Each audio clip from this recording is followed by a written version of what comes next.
Hi, everybody. We are from Reading with Joan. Right? Did I introduce myself well? Right. By the way, I'm Joan, and my co-hosts are Jemima and Jedidah. I just wanted to say a big thank you to all our listeners, to all that have been viewing us, to all that have been liking our posts, to all that have been commenting, answering our questions, to all the wonderful kids that have been with us for the past 30 good episodes. Wow. I sat down in my kitchen eating my brunch and I felt, wow, it's been 30 episodes. How did we do that? It has only been by the grace of Him that have strengthened us. Thank God. So, boys and girls, we are out here again. Mummies and daddies, you've been enjoying our show, and we have come back to read with you. And every afternoon, we've been doing this, and we've been enjoying reading with you. And so, on the attached episode, we'll continue our book reading from Jed. What's the title of your book again? Porridge the Tartan Cat and the Kittycat Kidnap. Okay, and Science Geek Sam and the Secret Logbook. okay, good. So, Jed, will you kick off and read for us clearly and boldly? Chapter 5. Little Birdies. The crows and I have a deal. You scratch my back and I will scratch yours. In other words, I promise not to gobble them up, as long as they watch island rocks like hawks when I'm away. If I miss anything interesting, the little birdie soon tells me what's been going on. You crows love juicy gossip, just as much as they love juicy worms. They sat on the telephone wire and tweeted lots online about the van zooming off. Ross and Isla spun around at loud engine sound. They just got a glimpse of the vanishing van with a tartan cat billowing out of the back. I hope that din didn't scare Porridge, said Ross, looking round for his favourite tartan. Me again! I glanced at my wee birdie pals on the window ledge. He's probably outside creeping on his claws. Hey, it's dinner time, said Ross. Watch, forget Ross. My brother had these fishy biscuits. Chapter 6. The sack. Night fell suddenly and picked itself up and whistled a bit and pretended nothing had happened. Just as suddenly, the van braked hard. The fishy biscuits flew in the air and rained down on me like delicious weather. Before long, the van was empty and I was full. I curled up in the corner and closed my eyes, ready for a wee cat nap. My mega super well looking, not bad ears twitched as I heard the driver's door open. Then I heard the womp, womp, womp of legs. I heard the creak of the van's back door opening. Then I heard something.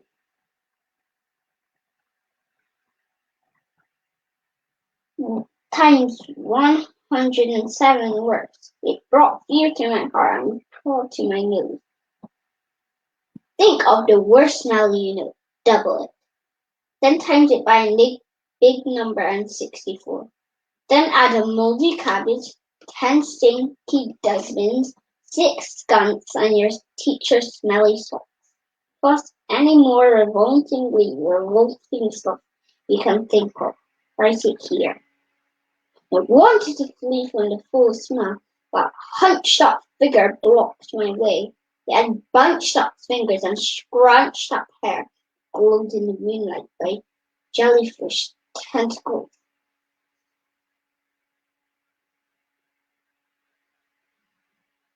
My whiskers tingled, my legs shook, my fur stood on end, and my tail fainted. I had no word to describe how scared I felt.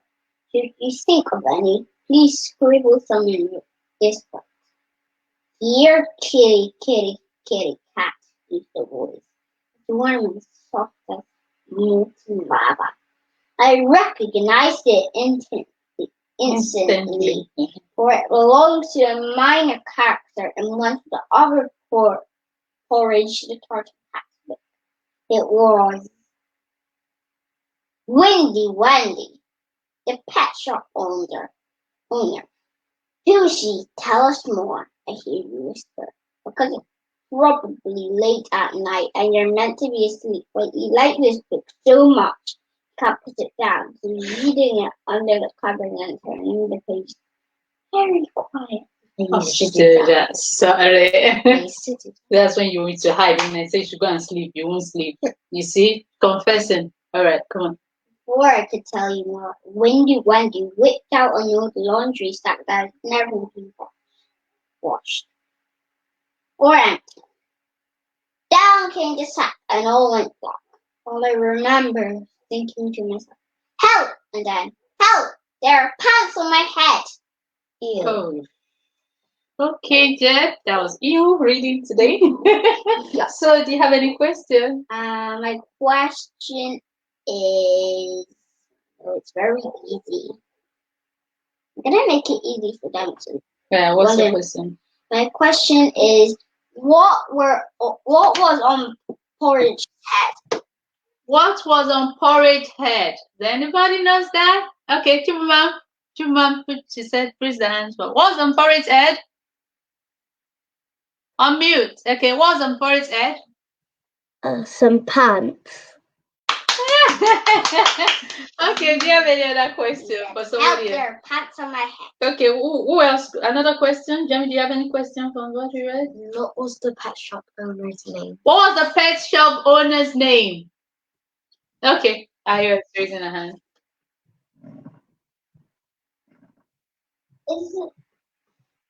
I'm not sure if I can remember it. Try. Juma, do you know? No. That's the bonus question for tomorrow. So you go and listen to it again and give us the answer if you want to win the point.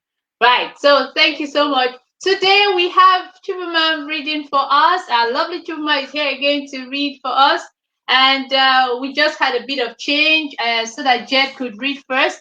And so Chibunmam, before you read, we'll ask Jed to play a short music as an interlude. Jed, okay, come on.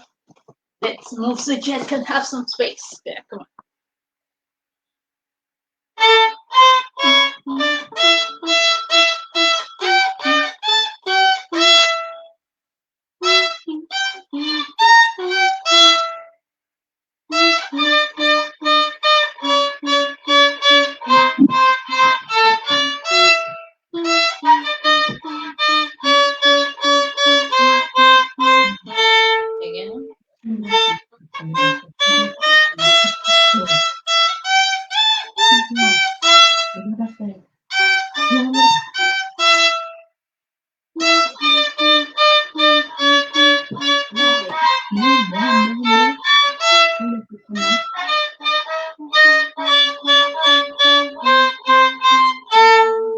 Good, well done. Thank you. So Chibunmam, away. Come on, read for us.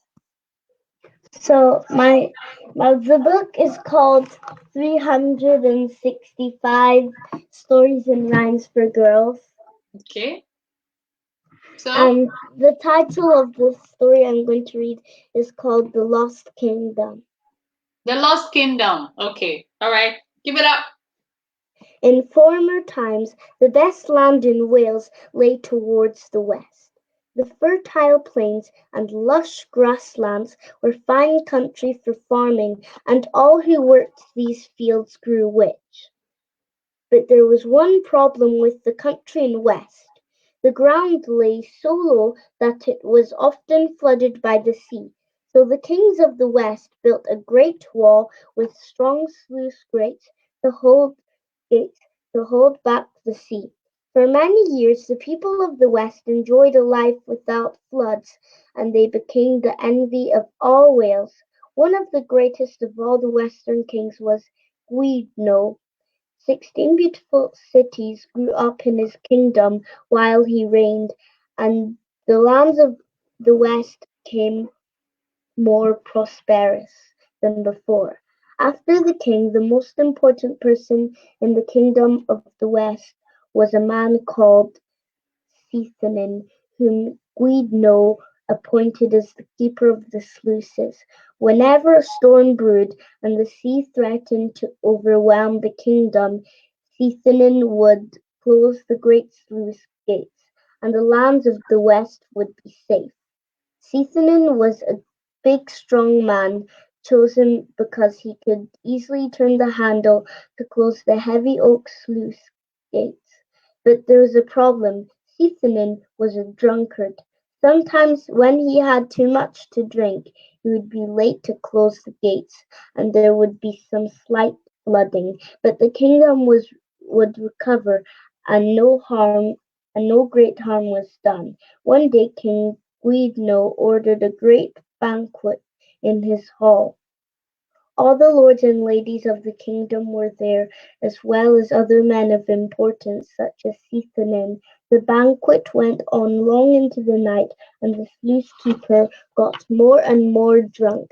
There was singing and harping, and everyone was enjoying themselves to the full. But because of all the noise of the revelling, no one could hear that a great storm was brewing up outside. Even when people did start to notice, they assumed that Cethinin had closed the sluice gates, and that they would be safe from flooding, as they had been for years now. But no one saw that the sluice keeper, who had drunk more than anyone else at the banquet, was fast asleep. Outside, the waters of the sea were pouring through the sluice gates. Soon the fields were flooded and the streets of the towns were awash. But still the banquet went on, until the flood waters poured through the doors of Guido's hall. There had been floods in this part of Wales in earlier years, before the sea wall was built. Then people had lost their lives and good farmland had been spoiled. But this time it was worse. The water poured in with such speed that it was unstoppable. Men, women, and children, lords and servants alike, were swept under the flood. Even those who knew the sea, including many fishermen who were excellent swimmers, lost their lives. Even Tata went the same way. Soon the whole great kingdom of the west, every field and every town was deep under the water, and all were drowned apart from one man, the poet Taliesin, who survived to tell the tale. They say that the sigh that Guido let out as he was lost under the waves was the saddest sound ever heard. The sea now covers Guido's former kingdom in the place now called Cardigan Bay. Occasionally, at low tide, wooden posts and fragments of stone wall are revealed among the sand, and men say that these are the last remaining parts of one of Guido's cities. Sailors and fishermen who cross the bay say that they can sometimes hear the bells of the 16 cities sounding beneath the waves, reminding them of the terrible power of the sea. Some even say that on a quite still day they can hear the echoing sound of Guido's final sigh. Well done, Chibunmam. That was a nice reading. Well done. Did you guys enjoy? Any question for them, Chibunmam? What was the poet's name? Was a Poet? Yes. Huh? I didn't hear you say the poet's name. The main person she's reading about, what was his name? Does anybody hear there? It began with Poet. Yeah, what's the name? I don't know any poets. Oh, now Poet in the story. there was a poet in the story. Oh, Chibunmam. See, they were not listening. So what's the answer? It's about so there's a guy who kept on getting Oh, drunk. what's the name of the guy? Tesla something. Is that it? No. Okay, Jen. Any other name you heard? It is Tesla something. No. Okay, Chima, what's the answer? Taliesin. That's totally answer. Well done, Chuma. You get the point for answering your question. Next time, you need to get a note and write it down. To answer my question. I don't get to answer because I'm the host. You're just co-hosting. You don't get to answer. Okay, good. Well done. Okay, Jamie, it's your turn. Do you want to give us a quick read about today and what's happening to our science geek, Sam? From Sam Billington to Uncle Jack. Subject: coincidence. Okay. But if there was a Big Bang, doesn't that mean that everything came into being by coincidence? The universe and the world. Does God actually still exist? From Professor Jack Scott McNeil to Sam Billington. Subject: reply: coincidence. Hi, Sam. No, I don't think that everything came into being by coincidence. I believe in a God who planned creation. 1. Science can't say anything about whether it was a coincidence or planned. Science describes how a speck of dust floats through the air, how a star comes into being, how a plant grows, or how gravity works. But science is not about God and whether or not he masterminded everything. Does God exist? Science doesn't help me to prove that God exists, nor can I use science to prove that God doesn't exist. 3. Pointers. In the world around me, I can see lots of things that point towards God. The laws of nature, for instance. I think it's quite logical to believe that there is a lawgiver, a God who made nature and all its laws. The universe operates in a very precise manner. It's as if it's been very carefully put together to make life on Earth possible. Imagine that the force of gravity had been a teeny weeny bit stronger, and the universe would have imploded again just after the Big Bang. Pop! Imagine that gravity had been a teeny weeny bit weaker. The universe would have expanded too much, and stars wouldn't have formed, and Earth would never come into being. Do you remember us playing darts in the holidays? And do you remember how difficult it was to hit the bullseye with your little missile? Imagine that dartboard is 10 times further away, and you had to hit the bullseye blindfolded, and you only had one chance. The likelihood of the universe coming into being by coincidence is like someone throwing a missile towards a gigantic dartboard blindfolded, and the dartboard is as big as the universe. That's 14 billion light years wide. And having to throw that one little missile exactly into the bullseye. Pure coincidence? This is such a coincidence that it can't be a coincidence. I believe that our God has created the universe deliberately, so that we can live on this earth. Best wishes, Uncle Jack. You are an alien from outer space. Have you ever heard of carbon? You can find carbon in coal and in diamonds, but you can also find it in your own body. Carbon is one of the most important building blocks of your body, just like oxygen. The carbon atoms in your body aren't new. In fact, they are very, very old. Much, much older than you. Billions of years old. Once they were formed inside a star. Isn't that epic? The atoms that are part of your body were formed in outer space. You're made of stardust. It's extremely hot inside a star. So hot and dense that a very long time ago, 3 different types of atoms fused. Together they formed a carbon atom. Just the kind of atom that was necessary to make it possible for life to be formed. For you to be formed. That is indeed very much a coincidence. It is in fact too much of a coincidence. It looks just like a highly intelligent being has been at work here.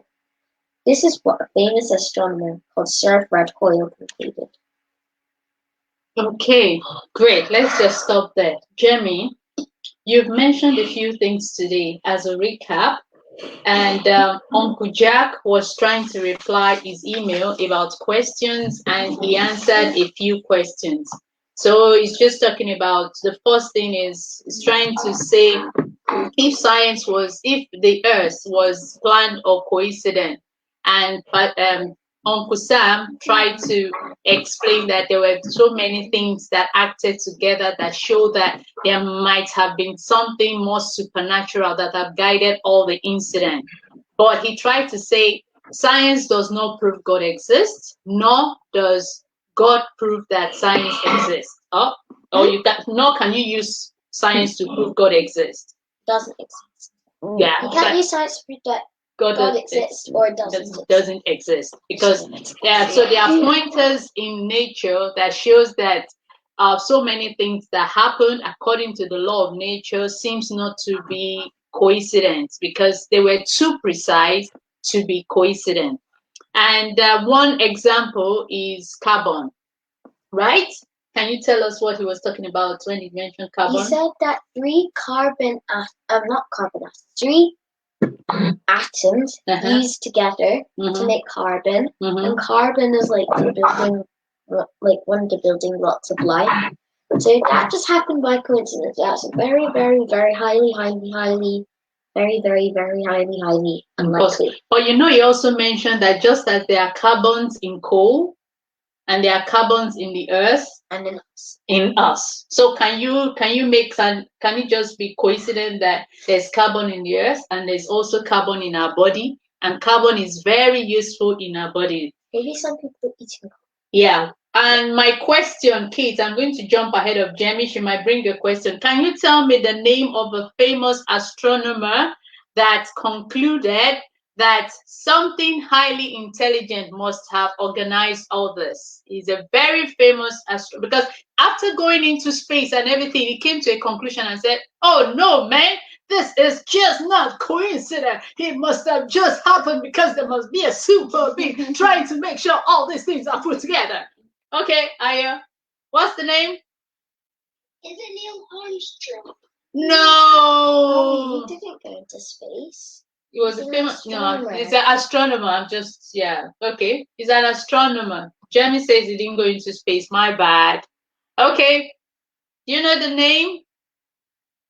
Okay, Aya is raising up her hand. Again. Yes, again. What's the name? Is it Galileo? No. Okay. Do you want me to help before Jamie actually answers? His name is Fred what? Sir Fred Hoyle. Sir Fred Hoyle. So you have an important name today. He was the astronomer that said, I think all those things didn't just happen by mistake. So kids, you can also be scientists. You can be anything, but make sure and always believe that those things can happen, and we still believe in science, and yet we believe God exists. Right? Kemi, what's your question? Don't have one. You don't have one? What's the name of the element that was mentioned today? Element? Yeah. Atom. What's the name? Is it carbon? Carbon! Yay! Carbon! Where can carbon be found? Chibunmam, where can carbon be found? Too many questions I know, now. because I know. Huh? On Earth and in your body. On the earth and in my body. Okay, come on. Where? And where? Just said.